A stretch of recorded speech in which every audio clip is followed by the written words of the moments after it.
कैलाश पर्वत, भगवान शिव और माता पार्वती का दिव्य घर। एक दिन जब शिव जी तपस्या के लिए गए हुए थे, माता पार्वती स्नान करना चाहती, लेकिन द्वार पर कोई पहरेदार नहीं था। तब माता पार्वती ने अपने शरीर के उपटन से एक सुंदर बालक बनाए। उसमें प्राण डालते ही वह बालक जीवित हो गया। पार्वती ने उसे अपना पुत्र माना और कहा, पुत्र, तुम द्वार पर पहरा दो, किसी को भी अंदर मत आने देना। बालक ने मां की आज्ञा मानी और द्वार पर खड़ा हो गया। तभी भगवान शिव अपनी तपस्या से लौटे, लेकिन द्वार पर उन्हें एक अनजान बालक ने रोक ली। बालक ने कहा, आप अंदर नहीं जा सकते, मां ने मना किया है। शिव जी ने कहा, मैं इस घर का स्वामी हूं। लेकिन बालक नहीं माना। उसने अपनी मां की आज्ञा का पालन। शिव जी को बहुत क्रोध आया।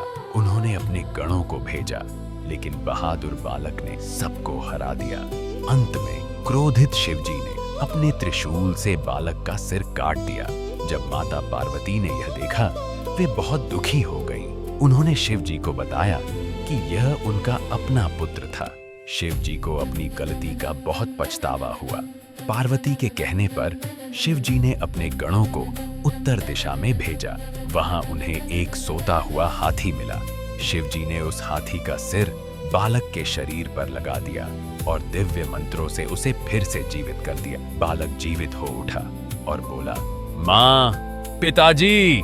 शिव जी ने उसे गले लगाया और कहा, आज से तुम गणेश हो, सभी गणों के स्वामी, और हर शुभ कार्य तुमसे ही शुरू होगा। सभी देवताओं ने मिलकर जयकारा लगाया, जय श्री गणेश।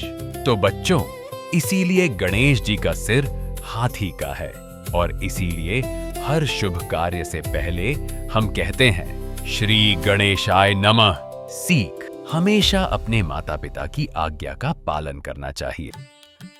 आज मैं तुम्हें एक ऐसे बच्चे की कहानी सुनाता हूं, जिसकी भक्ति और भगवान पर अटूट विश्वास ने उसकी संकट में रक्षा की। ध्यान से सुनना। बहुत समय पहले की बात है।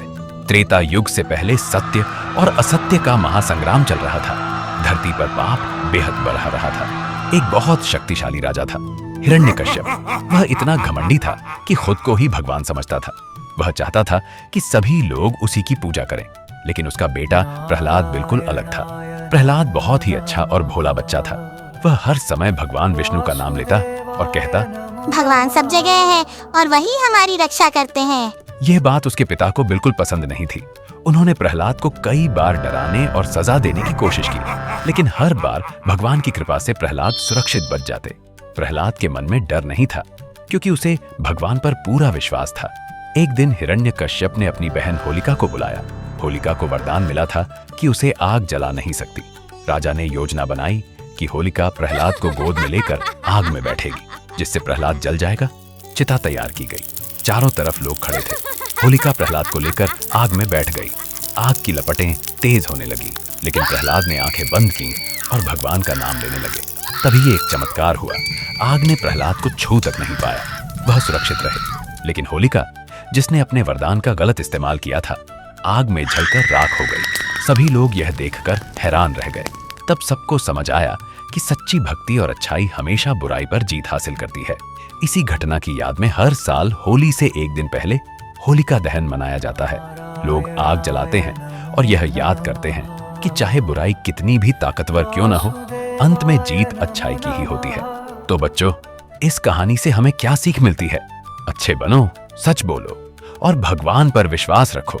जब दिल साफ होता है तो डर अपने आप दूर हो जाता है। याद रखना बच्चों। एक छोटे गांव में हर साल की तरह इस बार भी बच्चे नवरात्रि का इंतजार कर रहे थे। ढोल, गरबा, सजावट और सबसे खास भंडारा। लेकिन इस बार परिस्थिति कुछ अलग थी। विदेश में युद्ध जैसी स्थिति बनी हुई थी और इसी कारण देश में महंगाई की समस्या व संसाधनों की कमी हो गई थी। जब बच्चों ने अपने माता पिता से नवरात्रि में भंडारा करने की बात की, तो सभी ने दुखी होकर कहा, इस बार नहीं बेटा, बाहर कठिन समय है। अब बच्चों के चेहरे उतर गए। उनकी आंखों में नवरात्रि की चमक अब आंसुओं में बदलने लगी। उस रात सभी बच्चे गांव के छोटे से मंदिर में इकट्ठा हुए और माँ दुर्गा से हाथ जोड़कर प्रार्थना की। माँ, हम हर साल आपकी सेवा करते हैं, इस बार भी हमें मौका दीजिए। यहाँ मंदिर में दीपक की लौ हल्के से डगमगाई, जैसे माँ ने उनकी पुकार सुन ली हो। अगली सुबह गांव में एक नया परिवार रहने आया। उनकी एक छोटी सी बेटी थी, बिल्कुल उन्हीं बच्चों की उम्र की। वो मुस्कुराते हुए बच्चों के पास आई और बोली, तुम लोग उदास क्यों हो?